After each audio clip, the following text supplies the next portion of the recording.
Hello everyone, आज की इस वीडियो में हम देखेंगे NIOS 12th class business studies के इंपॉर्टेंट क्वेश्चंस एंड साथ ही साथ उसके आंसर भी देखेंगे।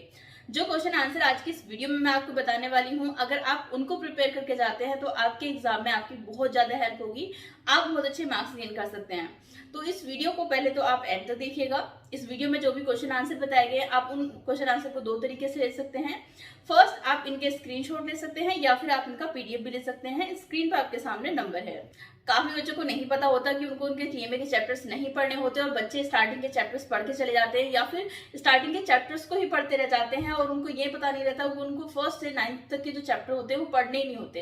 ऐसे में बच्चों की क्या होता है कि प्रिपरेशन अच्छी नहीं हो पाती। अब सिंपल सी बात है ना, आप सोचो कि आपने first to 9th chapter prepare कर लिया, आपने तो सोचा मैंने 1 से लेकर 9 तक चैप्टर अच्छे से प्रिपेयर कर लिए तो मेरे कुछ ना कुछ तो मार्क्स आ ही जाएंगे। बट अगर आपको ये पता चले कि फर्स्ट से लेकर 9 चैप्टर तक आपके एग्जाम में पूछा ही नहीं जाता तो फिर आपको कैसे लगेगा। सिंपल सी बात है, बच्चों को थोड़ा दुख होगा कि मैंने इतने अच्छे से उसकी तैयारी करी, अपने एग्जाम की तैयारी करी, 9 चैप्टरों की तैयारी करी और वहां से मेरे एग्जाम में कुछ क्वेश्चन नहीं पूछे गए। बच्चे फिर परेशान होंगे। तो इस वीडियो को प्लीज अपने फ्रेंड्स तक शेयर कर देना। काफी बच्चों को पता नहीं होता क्योंकि एनआईओएस ने भी ये चीज कहीं पर भी मेंशन नहीं की कि वो फर्स्ट टू 9 चैप्टर एग्जाम में नहीं पूछता।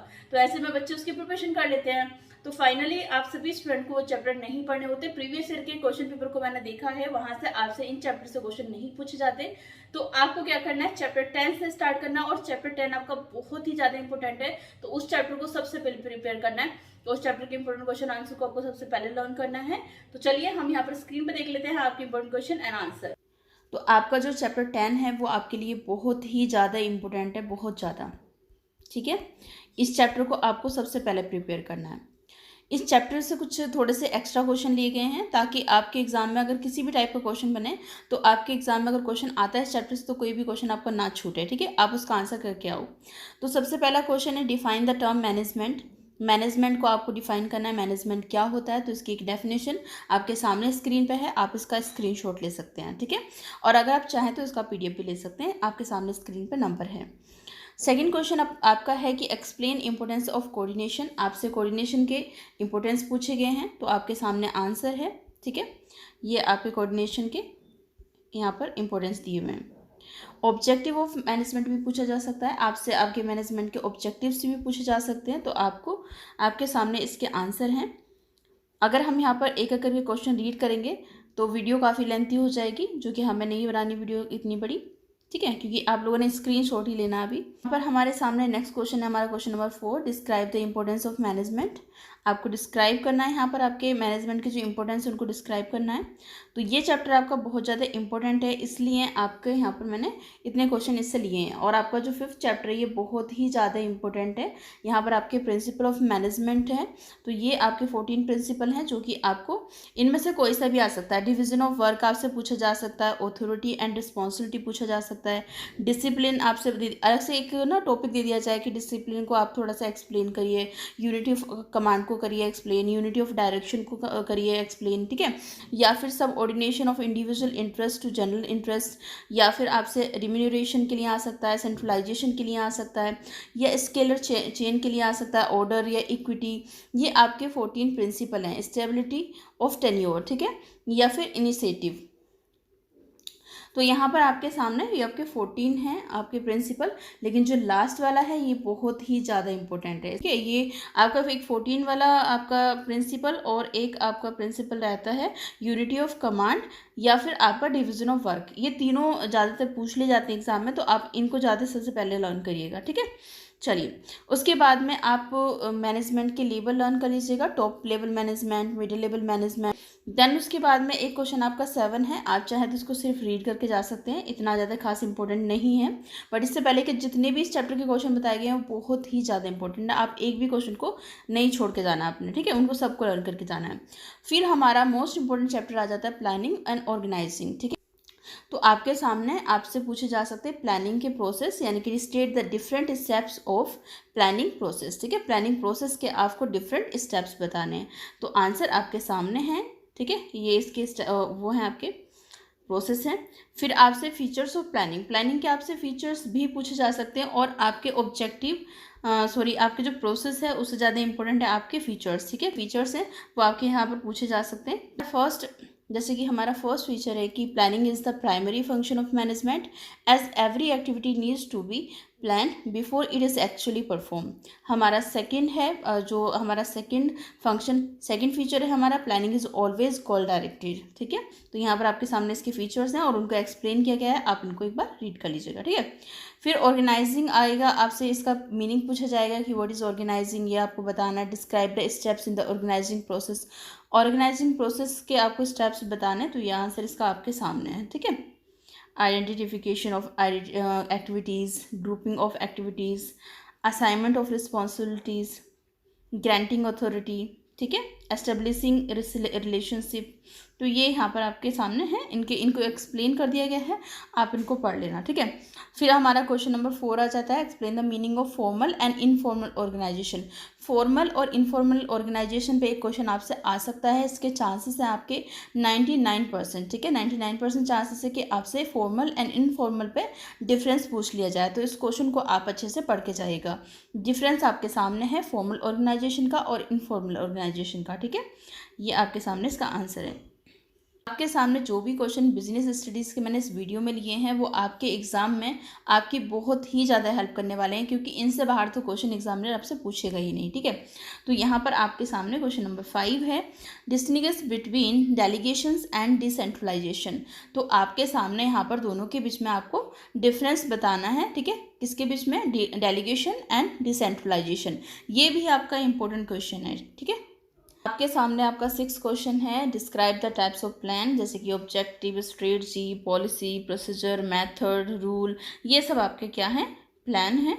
ठीक है, इनको आपको डिस्क्राइब करना, तो डिस्क्राइब आपके सामने स्क्रीन पे कर दिया है, आप यहाँ से इसका स्क्रीनशॉट ले सकते हैं। ठीक है, चलिए हमारा चैप्टर 12 आ जाता है, स्टाफिंग। ये भी आपका इम्पोर्टेंट है, तो आप इस चैप्टर को भी अच्छे से प्रिपेयर करके जाना।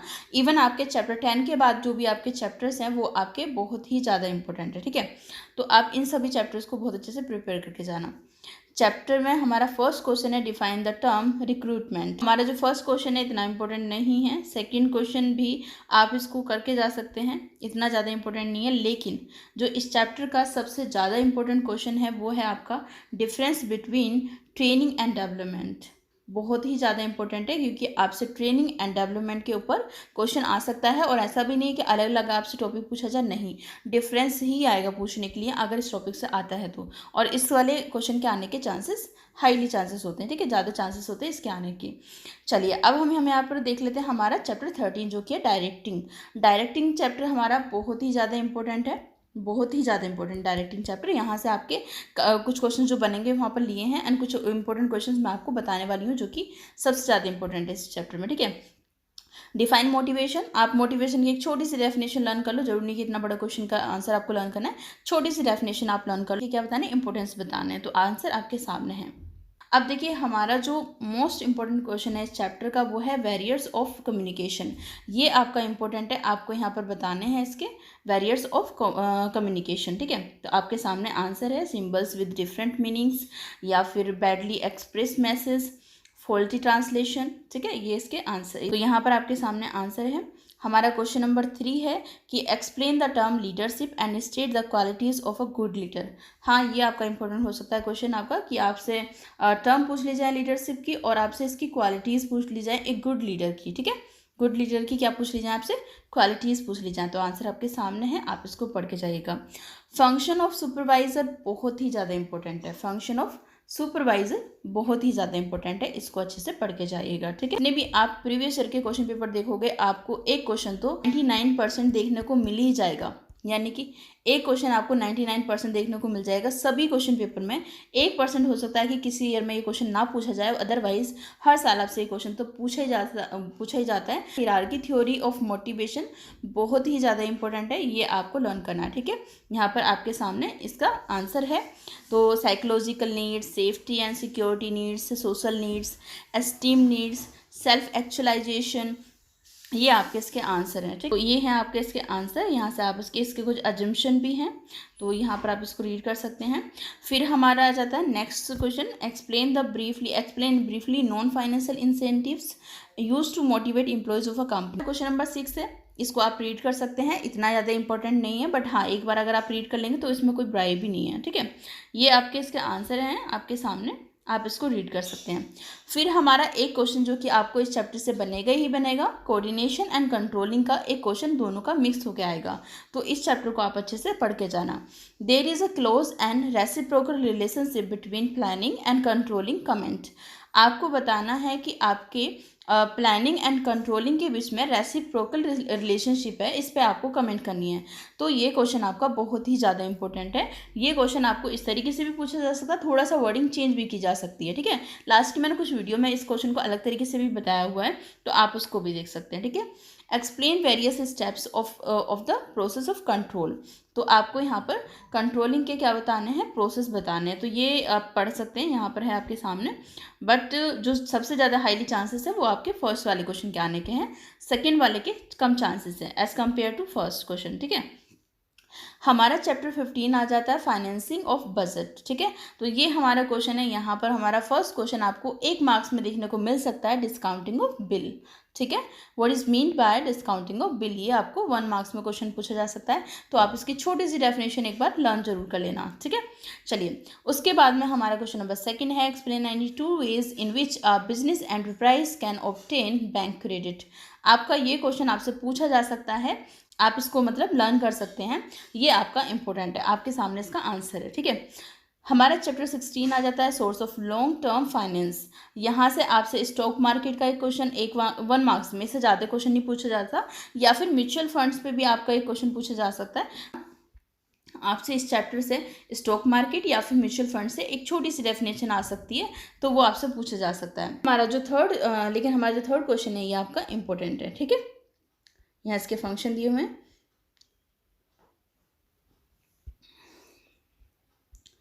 फिर हमारा क्वेश्चन नंबर 4 आ जाता है, लेकिन इससे पहले मैंने जो भी आपके चैप्टर 14 तक जो वीडियो बनाई है, जो भी आपको इंपॉर्टेंट क्वेश्चन बताए हैं, सबसे पहले आपकी फर्स्ट प्रायोरिटी वो होनी चाहिए, उनको आप लर्न करके जाना, ठीक है। उनको आप अच्छे से सबसे पहले लर्न कर लेना, आप ईजिली बहुत अच्छे मार्क्स ला सकते हो, ठीक है। हमारा एक नेक्स्ट क्वेश्चन है, ये भी इंपॉर्टेंट है, आप इसको पढ़ सकते हैं। फिर हमारा चैप्टर 17 है, फाइनेंशियल मैनेजमेंट। फाइनेंशियल मैनेजमेंट से आप पे डिविडेंड पे एक क्वेश्चन आ सकता है कि what is mean by dividend and state the factor affect dividend decision, ठीक है। डिविडेंड डिसीजन पे आपसे क्वेश्चन पूछा जा सकता है कि इसको क्या कौन से फैक्टर्स को अफेक्ट करते हैं, ये आपको यहाँ पर बताना, और डिविडेंड क्या होता है ये आपसे एक छोटा सा डेफिनेशन पूछी जा सकती है। तो आंसर आपके सामने है, आप इसको पढ़ के जाइएगा अच्छे से, ठीक है। चलिए, उसके बाद में हमारा चैप्टर 18 आ जाता है, इंडियन फाइनेंशियल मार्केट। तो यहाँ पर आपका क्वेश्चन है, question number 1, enumerate the main characteristics of stock exchange. Stock exchange से भी आपसे ये क्वेश्चन आ सकता है, और ये क्वेश्चन आपको 4 मार्क्स से देखने को मिल जाता है, ठीक है। तो यहाँ पर आप इसको पढ़ के जाना।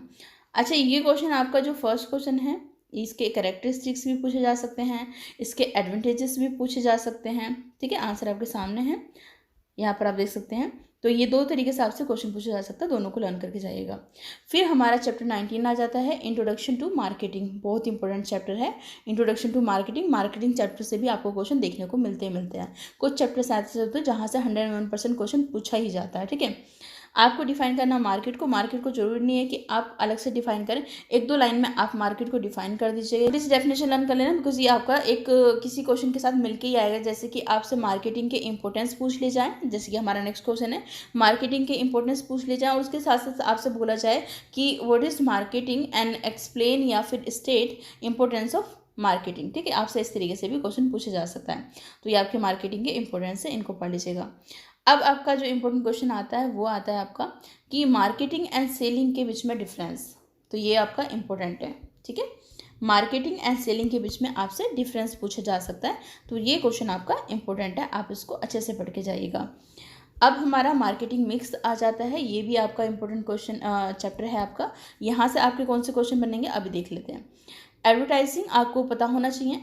यहाँ पर आपका ये गलत हो गया, थोड़ा सी मिस्टेक है यहाँ पर, ठीक है, टाइपिंग में, तो इसकी स्पेलिंग यहाँ पर करेक्ट लिखी हुई है, ठीक है। एडवर्टाइजिंग है, आपको टर्म एडवर्टाइजिंग आपको थोड़ा सा क्या करना है, एक बार उसको पता होना चाहिए एडवर्टाइजिंग क्या होता है, उसको आप एक बार रीड करके जाइएगा, ठीक है। What are convenience goods and shopping goods, explain giving example for each type. अब आपको बताना है कन्वीनियंस गुड्स बताने हैं, शॉपिंग गुड्स बताने हैं, और इनके आपको एग्जाम्पल के साथ में इनको बताना है। तो आंसर आपके सामने है। फिर हमारा durable and non durable goods के बारे में आपको बताना है, और यहाँ पर भी आपको एग्जाम्पल लेना है, ठीक है। तो यहाँ पर आपके सामने आंसर है। अब आपका जो है नेक्स्ट क्वेश्चन बहुत इंपॉर्टेंट है, Channels of distribution are a vital link between manufacturers and consumers. Describe this statement with the help of diagram by mentioning the 4 types of channel of और distribution. ये आपका बहुत ही ज़्यादा क्या है, इंपॉर्टेंट क्वेश्चन है, तो आप इसको अच्छे से पढ़ के जाइएगा, ठीक है। आंसर आपके सामने है। 0 स्टेज चैनल ऑफ डिस्ट्रीब्यूशन, या फिर 1 stage channel of distribution, 2 stage channel distribution, ठीक है, 3 स्टेज चैनल डिस्ट्रीब्यूशन। तो ये आपके सामने उसके आंसर हैं, आप इनको अच्छे से पढ़ के जाइएगा। What is the concept of marketing mix? Marketing mix का क्या कॉन्सेप्ट है आपको बताना है, आंसर आपके सामने है। अब हमारा आ जाता है नेक्स्ट आपका जो क्वेश्चन चैप्टर है, एडवर्टाइजिंग एंड सेल्समैनशिप। तो यहाँ से आपसे व्हाट इज़ पब्लिसिटी, पब्लिसिटी क्या होती है, ये आपको थोड़ा सा एक छोटी सी डेफिनेशन लर्न कर लेना इसकी कि पब्लिसिटी क्या होती है। तो आपके किसी ना किसी क्वेश्चन के साथ आपसे मिलकर पूछ ली जाएगी, दैट्स वाई मैंने यहाँ पर ये छोटा सा एक क्वेश्चन बना दिया, व्हाट इज़ पब्लिसिटी, ठीक है। अब हमारा क्वेश्चन नंबर 2 आ जाता है, how is publicity different from advertising. अब पब्लिसिटी आपके एडवर्टाइजिंग से डिफरेंट क्यों है, ये आपको बताना, इट मीन्स कि दोनों के बीच में आपको डिफरेंस बताना, ठीक है। आपके सामने यहाँ पर इसका आंसर है, ठीक है। What are the objectives of salesman promotion. अब आपको ऑब्जेक्टिव बताने सेल्समैन प्रमोशन के, और यहाँ पर इसके various popular sales promotion tools भी आपको बताने हैं। तो ये आपके सामने आंसर है। Information to customers, persuades customers, तो यहाँ पर इसके सामने आपके आंसर हैं। आपके कुछ एग्जाम्पल हैं आपके प्रमोशनल टूल्स के, जैसे कि आपने देखा होगा distribution of free samples. Free sample मतलब कोई चार्जेस नहीं लेते, फ्री में सैंपल बांट देते हैं ताकि उनका प्रमोशन हो जाए, ठीक है, बोनस ऑफर वगैरह दे देते हैं या फिर प्राइस ऑफ। तो यहाँ पर आपके सामने इसके आंसर हैं। इंटरनल ट्रेड आपका आ जाता है नेक्स्ट चैप्टर। यहाँ से आपके क्वेश्चन है कि explain the role of wholesaler in the distribution channel, answer आपके सामने है। हमारा सेकेंड क्वेश्चन है, इसका आंसर आपके सामने है। और फिर हमारा जाता है question number 3, describe the merits and limitation of franchise, ठीक है। फ्रेंचाइज का आपका इंपॉर्टेंट क्वेश्चन है, आप इसको पढ़ के जाइएगा, ठीक है, फ्रेंचाइज का। तो ये इसके आपके सामने क्या है, इसके लिमिटेशन दी हुई हैं, यहाँ से आप देख सकते हैं इसकी लिमिटेशन है। एक्सटर्नल ट्रेड के भी आपसे इंपॉर्टेंट क्वेश्चन पूछे गए हैं कि importance of trade to the Indian economy. तो यहाँ पर आपके सामने आंसर है, यहाँ से आप देख सकते हैं इसके क्वेश्चन किस टाइप के पूछे जा सकते हैं। एक्सटर्नल ट्रेड के आपसे इंपॉर्टेंस पूछे जा सकते हैं। And most important question and most important chapter आपका आ जाता है कंज्यूमर प्रोटेक्शन, बहुत इंपॉर्टेंट चैप्टर है। यहाँ से आपको 6 मार्क्स में एक क्वेश्चन देखने को मिलेगा, जो कि आपको 6 मार्क्स में पूछा जाएगा, उससे कम मार्क्स के भी क्वेश्चन पूछे जाएंगे, ठीक है।